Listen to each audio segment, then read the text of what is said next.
بسم اللہ الرحمن الرحیم ربی یسر ولا تعسر وتممہ بالخیر ربی زدنی علما۔ پیارے بچوں، امید ہے آپ سب ٹھیک ہوں گے، خیریت سے ہوں گے۔ ہمارا آج کا جو لیکچر ہے وہ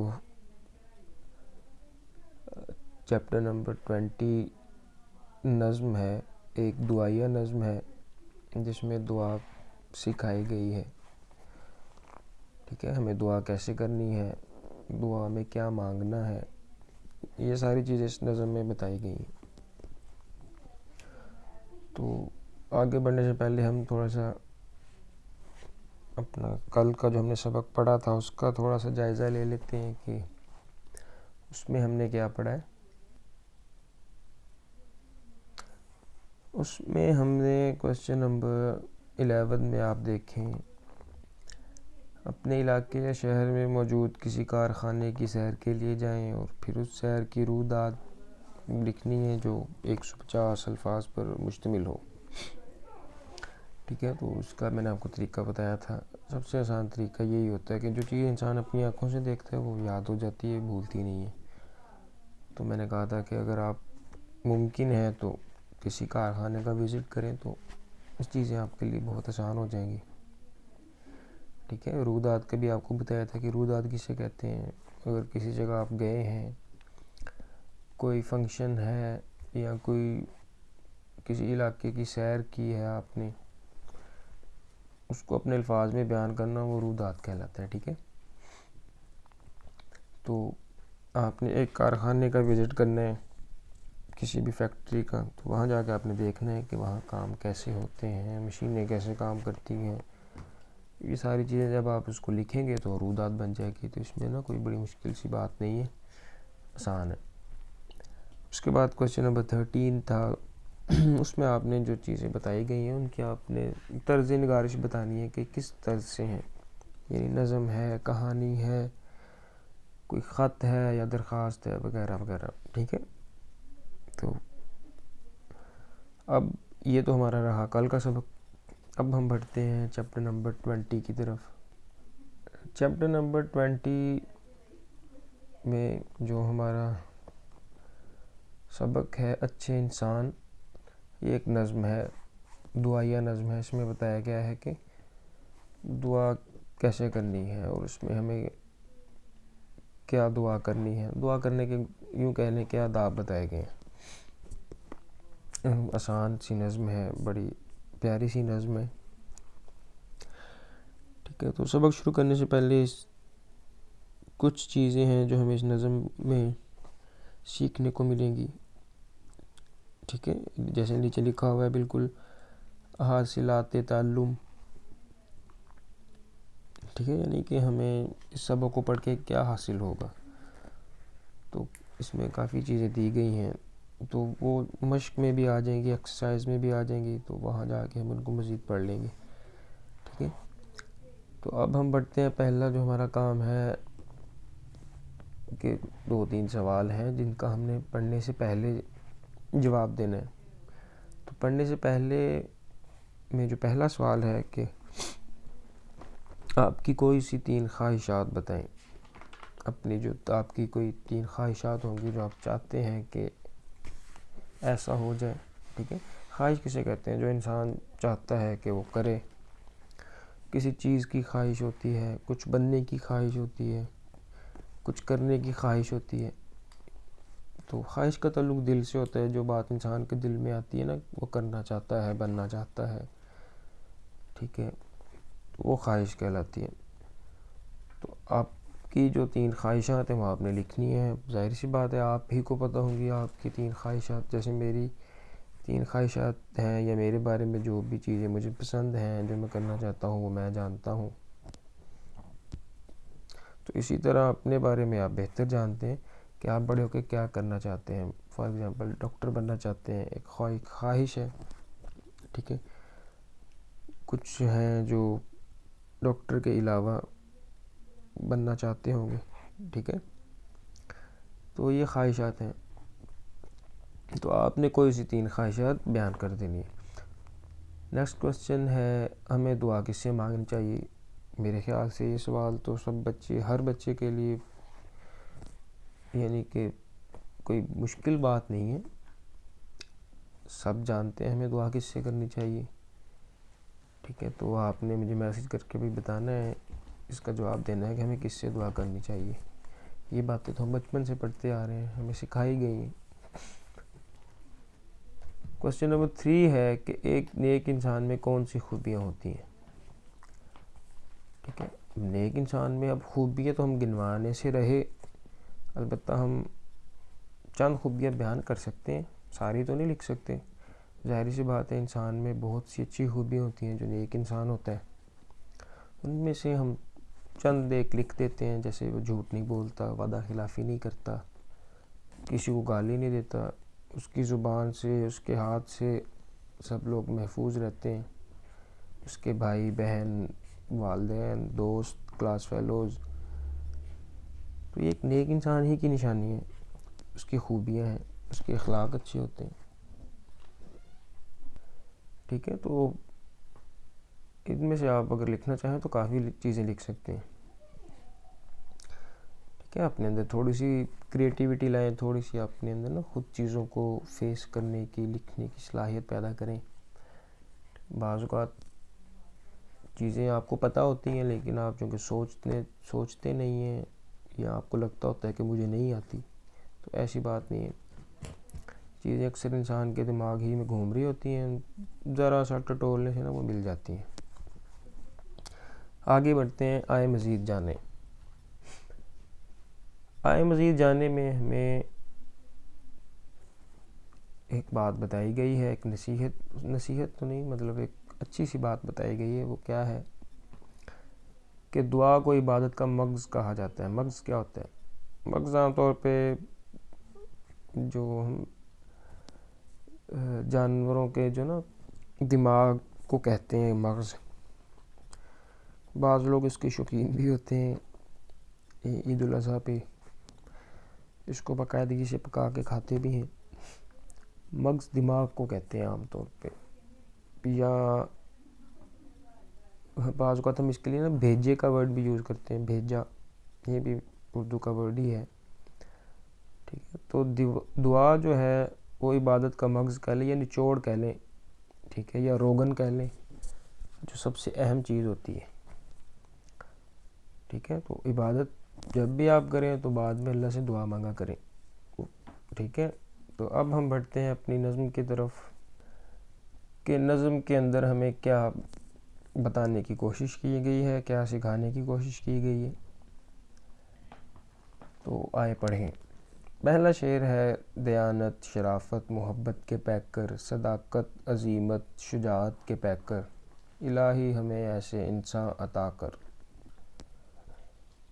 دیانت ایمانداری کو کہتے ہیں, دیانتداری جسے آپ کہتے ہیں. بہت دفعہ آپ نے یہ لفظ سنا بھی ہوگا. ٹھیک ہے, شرافت شریف سے ہے, یعنی شریف ہونا, کسی کو تنگ نہ کرنا, برا بھلا نہ کہنا, کوئی آپ کی وجہ سے تنگ نہ ہو. محبت کے پیکر. پیکر کیا ہوتا ہے؟ پیکر کہتے ہیں, مجسمہ کہہ لیں آپ, جسم کو بھی کہتے ہیں. ٹھیک ہے, جیسے ہم ایک عام طور پہ ایک اصطلاح استعمال کرتے ہیں, ایک ورڈ یوز کرتے ہوتے ہیں کہ اچھے اخلاق کا مجسمہ ہے. ٹھیک ہے, یا اچھے اخلاق کا پیکر ہے. ٹھیک ہے, تو پیکر کا مطلب یہ ہے, یعنی کہ وہ انسان, اس انسان کے اندر یہ خوبی پائی جاتی ہے کہ وہ محبت والا انسان ہے, شریف آدمی ہے, دیانتدار ہے, اس کے اخلاق اچھے ہیں. ٹھیک ہے نا, اگر کسی کے اخلاق اچھے ہیں تو ہم اسے کیا کہیں گے کہ بھائی یہ تو یعنی کہ اعلیٰ اخلاق کا مجسمہ ہے. ٹھیک ہے, تو پیکر کا مطلب بھی مجسمہ ہی ہوتا ہے. ٹھیک ہے, دوسرا مصرع کیا ہے؟ صداقت عزیمت شجاعت کے پیکر. صداقت کسے کہتے ہیں؟ سچائی کو. ٹھیک ہے, عزیمت کسے کہتے ہیں؟ پختہ ارادہ کرنا. یہ عزم سے بنا ہے, عزم سے عزیمت ہے. تو ہم عام طور پر بھی یہ الفاظ استعمال کرتے ہیں جب ہم آپس میں بھی بات چیت کر رہے ہوتے ہیں کہ ہمیں پختہ عزم کرنا چاہیے, یا کوئی بھی کام ہے ٹھیک ہے، اس کے بارے میں ہم ارادہ کرتے ہیں، عزم کرتے ہیں کہ ہم یہ کریں گے، تو عزیمت اسی سے ہے۔ شجاعت کس سے کہتے ہیں؟ شجاعت آپ اچھی طرح اس کے معنی سے جانتے ہیں، اس کے معنی سے واقف ہوں گے۔ شجاعت کہتے ہیں بہادری کو، ٹھیک ہے۔ تو یہ دو جو پہلے مصرے ہیں، اس میں جو شاعر ہیں انہوں نے یہ ساری چیزیں اللہ تعالیٰ کے سامنے رکھی ہیں۔ تیسرے مصرے میں پھر اللہ تعالیٰ سے دعا کی ہے کہ الہی ہمیں ایسے انسان عطا کر۔ کیسے انسان؟ جو دیانت، شرافت، محبت، صداقت، عزیمت اور شجاعت کے پیکر ہوں، جن میں یہ سب چیزیں پائی جاتی ہوں۔ اے اللہ ہمیں ایسے انسان عطا کر، ٹھیک ہے۔ تو بہت آسان سا شعر ہے، تھوڑا سا آپ اس کو غور سے پڑھیں گے تو آپ کو سمجھ آ جائے گی کہ شاعر نے اس میں کیا دعا مانگی ہے۔ اب بڑھتے ہیں دوسرے مصرے شعر کی طرف۔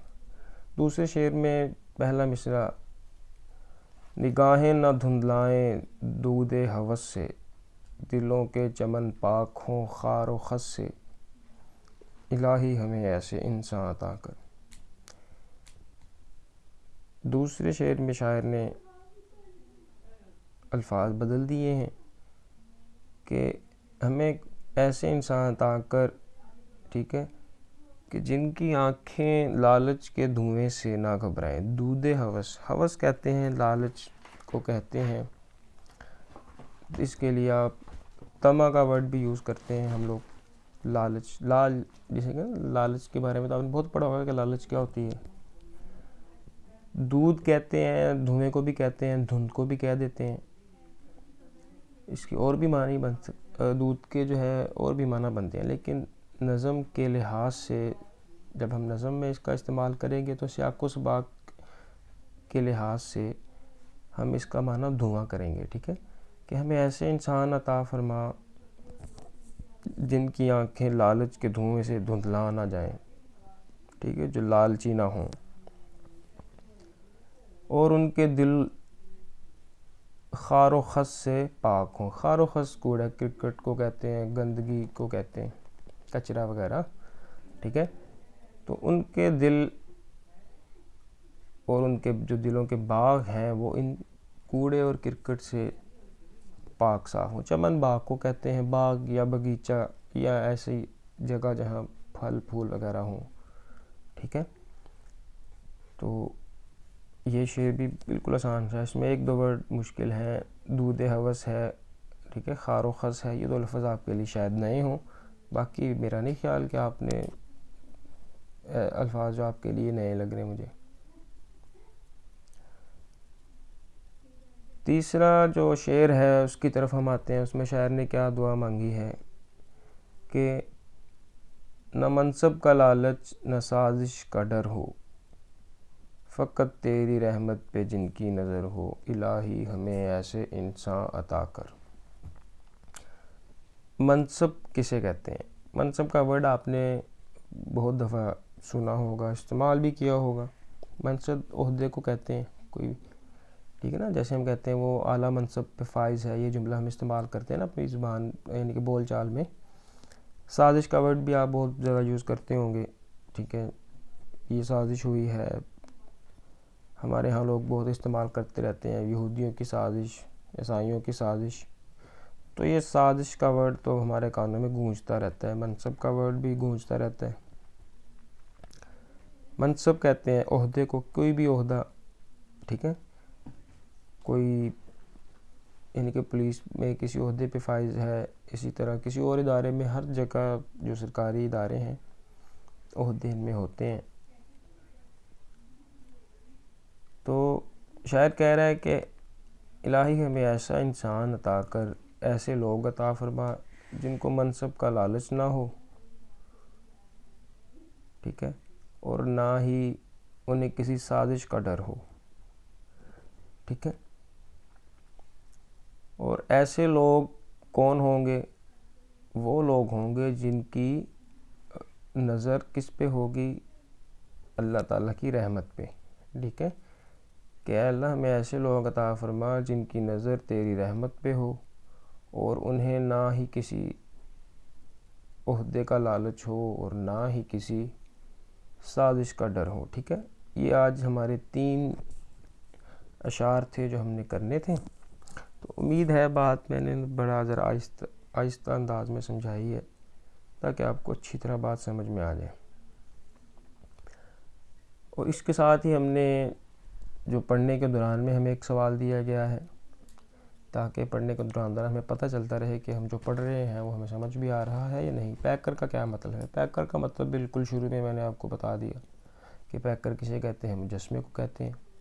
ٹھیک ہے، سراپا جیسے نا سراپا رحمت کا مجسمہ. ٹھیک ہے، تو اس کا مطلب جسم بھی ہوتا ہے لیکن یہاں آپ مجسمہ ہی کریں تو زیادہ بہتر ہے. ٹھیک ہے، تو اس کا جواب بنے گا کہ پیکر کا مطلب مجسمہ کے ہیں. ٹھیک ہے، اب ہم بڑھتے ہیں ایکسرسائز کی طرف. ہاں جی، کوسچن نمبر 2 ہے. اس میں ہم نے پہلے 3 شارٹ کوسچن کرنے ہیں. پہلا سوال ہے کہ شاعر نے کن کے دامن سے وابستہ ہونے کی بات کی ہے.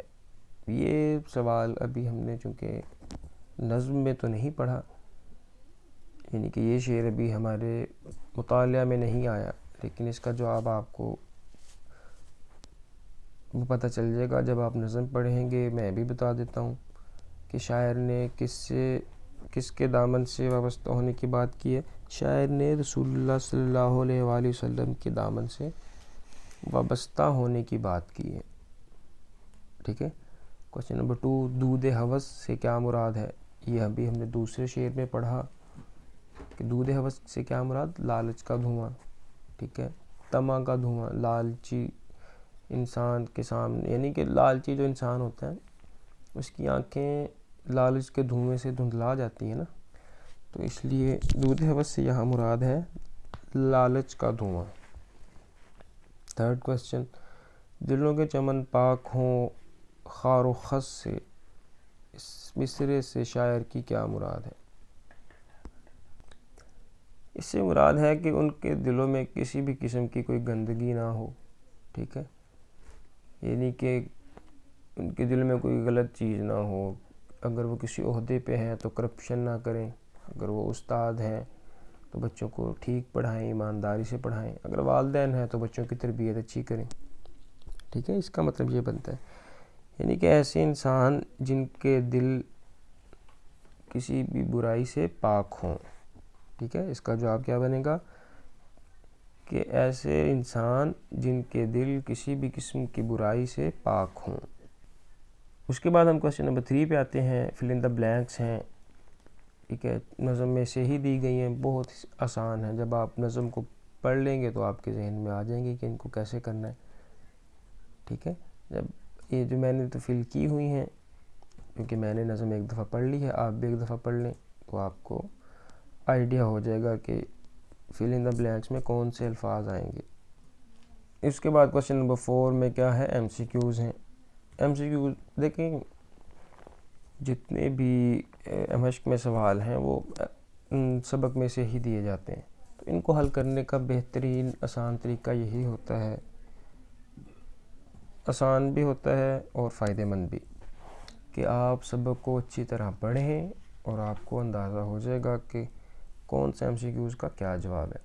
ٹھیک ہے، تو امید ہے کہ آپ کو بات سمجھ آ گئی ہوگی. تو موسم چونکہ خراب ہے، اسموگ کی وجہ سے اسکول بند کر دیے گئے ہیں، تو آپ اپنا خیال رکھیں، ماسک وغیرہ کا استعمال کریں اور پڑھائی پہ توجہ دیں. السلام علیکم ورحمۃ اللہ وبرکاتہ.